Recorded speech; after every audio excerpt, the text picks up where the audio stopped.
thank you, Spencer. Great interview, and you've given us some points to carry on with our follow through on with our nutrition panel this afternoon. So please, you'll want to hear that as well. Well, next we will be joined by the chairman of the House Agriculture Committee, David Scott. Is hardly going to need any introduction. Welcome, Mr. Chairman. I'm going to let you go ahead. He's joining us here live via Zoom. Mr. Chairman, floor is yours. Well, thank you, Mr. Brasher. It's so good to be with you, be with all of the folks, and thank you and Agri-Pulse for having me on. Let me begin by sharing with you that the process of the next Farm Bill is well underway. We've had full committee and subcommittee hearings to review the 2018 Farm Bill so we could get the stakeholders' perspectives on what's working and as well as not what's working as we work on the new Farm Bill. And I want to make clear that our timeline for the next Farm Bill is well within the standard timeline. In fact, our hearing with Secretary Tom Vilsack happened earlier in the process than the same hearing for the 2018 Farm Bill. We've had public hearings, and they're just one piece of the puzzle for our progress. We're also working closely with Tom and the USDA and our other stakeholders to host briefings and meetings with our members of the committee and their staffs throughout the process. We want to make sure that we have a great Farm Bill that's inclusive of everyone's input. Agriculture is a dynamic industry, many multiple players. And so we want to take the time and get everybody's input. Several areas that I might want to touch upon here for a few moments that will highlight our discussions. First of all, climate solutions, climate change. And there are so many varying opinions on it, but there is one opinion that everybody must understand and agree upon. There's no entity, nobody, no profession that depends more on the weather and climate as our industry. It is the food we eat, the clothes we wear, our shelter. Agriculture is our single most important, without question, industry that we have. So when it comes to climate change and moving, and obviously there's so many things happening. Look out west with the fires that are burning up our cropland. Many of our animals are burned up with these fires. What's causing them and why? And so we've got to be at the front of the point of the spear when our nation begins to move forward, as we're doing, with the issues of what we in Congress need to do relative to climate change. And I'm continuing to work with Congresswoman Spanberger and our House leadership to move the Growing Climate Solutions Act. It is a good act. And I'm working closely with my ranking member, my friend, Mr. Thompson.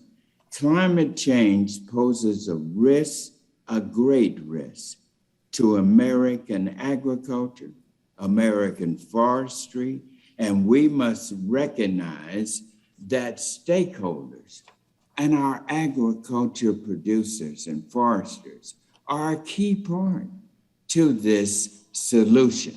Our American ranchers and farmers know the risks that are posed by drastic climate change, and all of them are eager to participate in reliable market-based solutions.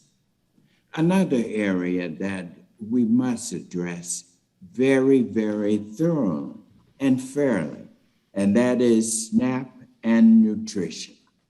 The Farm Food Coalition is a critical alliance that makes farm policy important to ag and ag critical to nutrition. And that is what has tied our rural and our urban communities together into what I refer to as the Farm Bill Coalition. There are, ladies and gentlemen, 41 million people on SNAP in all of the states and all of our territories right now. And we have only about 2 million farmers in this. We have 51 members on our Ag Committee, and we need 218 to pass anything. We saw during the last two farm bills that when one party tries to tear apart the Farm Bill Coalition by going too far on trying to reform SNAP, that the Farm Bill fails. Now, let me just give you a few examples. In 2012, first bill on the floor failed. In 2013, second attempt passed by 8 votes, and still we had no Democratic support. In 2014, our Farm Bill Conference report passed by a vote of 251 to 166, with 89 Democrats voting in support. Progress being made. In 2018, our first version of on the House floor failed on a vote of 198 to 213. A second version passed a month later, but by just 2 votes.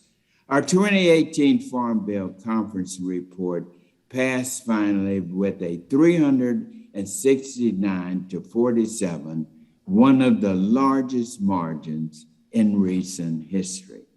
And we want to keep that movement going with Democrats and Republicans working together.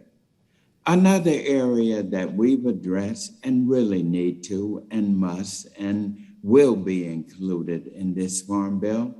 As many of you know, I authored the bill and created the 1890s African American Colleges and Universities Scholarship Program. And I am so delighted, I'm so happy to say that it is one of the single most historic bipartisan pieces of legislation. It shows you what good comes when Democrats and Republicans work together. And now we've gotten a bill in to make that scholarship permanent. We got $80 million at the beginning. And I wanted to say thank you to Ranking Member Thompson and my Republican cohorts. We passed this additional bill to keep the 1890 scholarship program permanent and to add $100 million.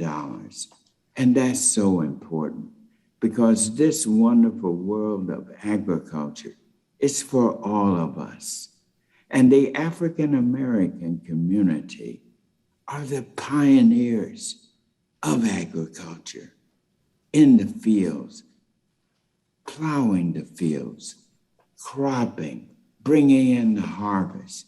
We are an integral part of our agricultural system. And this scholarship program shows it. We're also working in a bipartisan way to finally bring some equalization to the mandatory allowance that our other colleges that were formed earlier. You know, I tell everybody this great story of how significant a role after the Civil War. It was the land grant colleges that provided the economic survival in the South, that it was destroyed in so many ways. But in each of these states in the old Confederacy, they established land grant schools. And African Americans could not go. But in 1890, when they put together the separate but equal Plessy Burgess Ferguson, we were able to get African American colleges every place that they put the others in the early part of 1860. And so this is such a great story. And as you can imagine, I'm so proud of it. Closing that gap and continuing to provide that scholarship support will go a long way to getting and keeping a diverse talent involved in our wonderful world of agriculture. I also want to touch upon very briefly the great bipartisan support we had for finally bringing rural broadband to our rural communities. We were successful in moving bipartisan infrastructure legislation that will be helpful to rural America's crumbling roads and aging bridges, as well as addressing our outdated lock and dam system.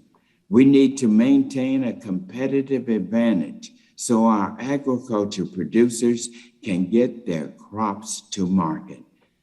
And the package also contains funding for water infrastructure. Water is so critical, of course, in agriculture, which will be important as we have nearly 2/3 of the United States still suffering from drought, and many areas from long-term historic level droughts. And we were also able to pass a bipartisan broadband bill out of committee, which shows how important having reliable, affordable access to our rural areas. And now there's one other area I'd like to touch upon, and that is our cattle markets.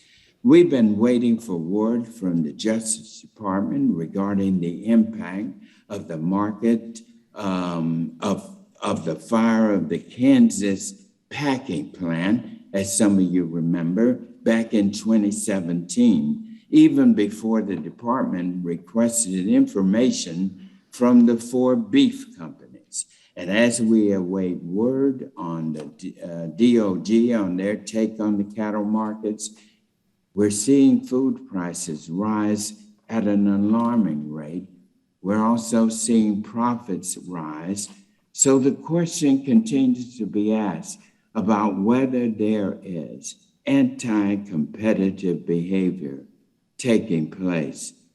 To give us a chance to address this, I have invited in our top CEOs of the 4 major meatpacking operations to come in and share with us.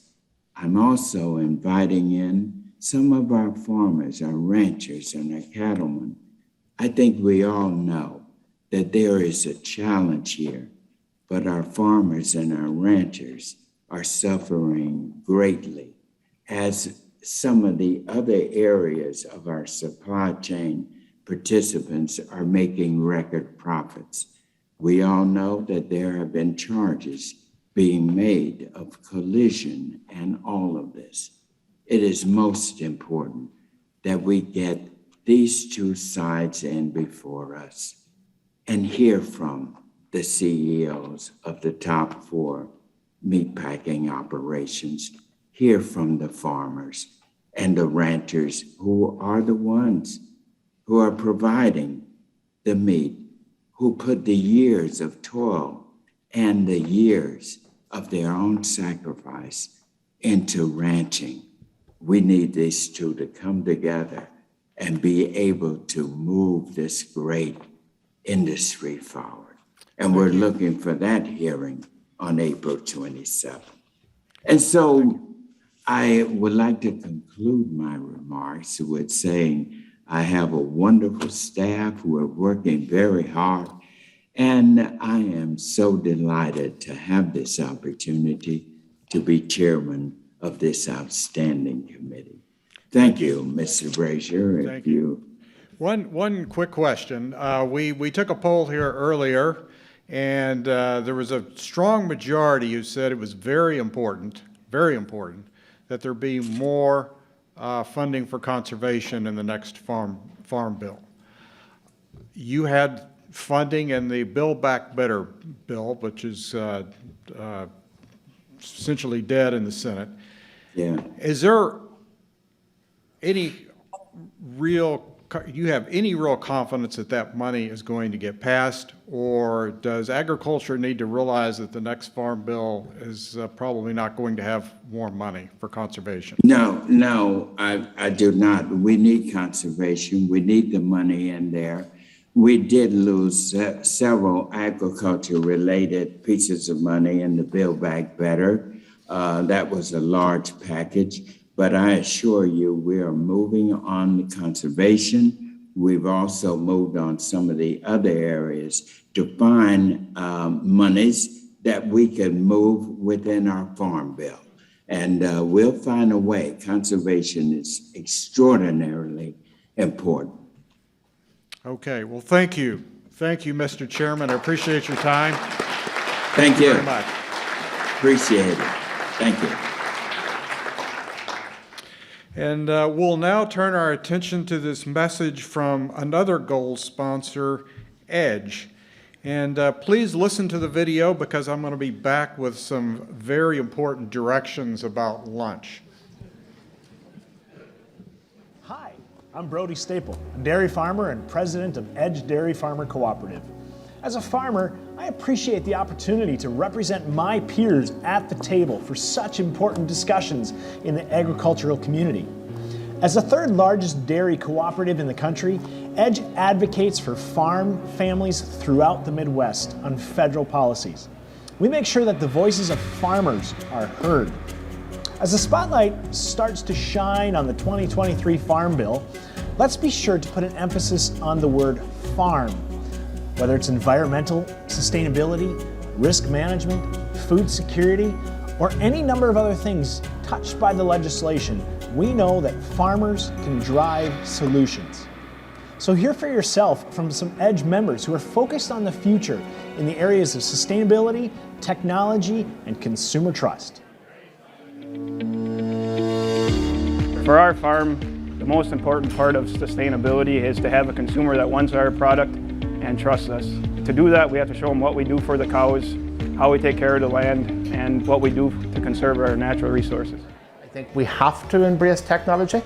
I think the future of the industry is going to be about more information for the consumer, more control of where their product comes from. We have tremendous growth happening right now. It appears that growth is going to continue for a long time. I think the producer base is allowing processors to continue to invest and have confidence to invest because the milk is going to be there.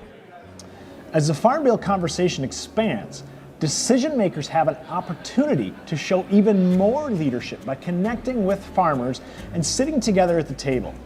The more connected we all are, the more effective and workable the outcomes can be. So connect with EDGE Dairy Farmer Cooperative at voiceofmilk.com.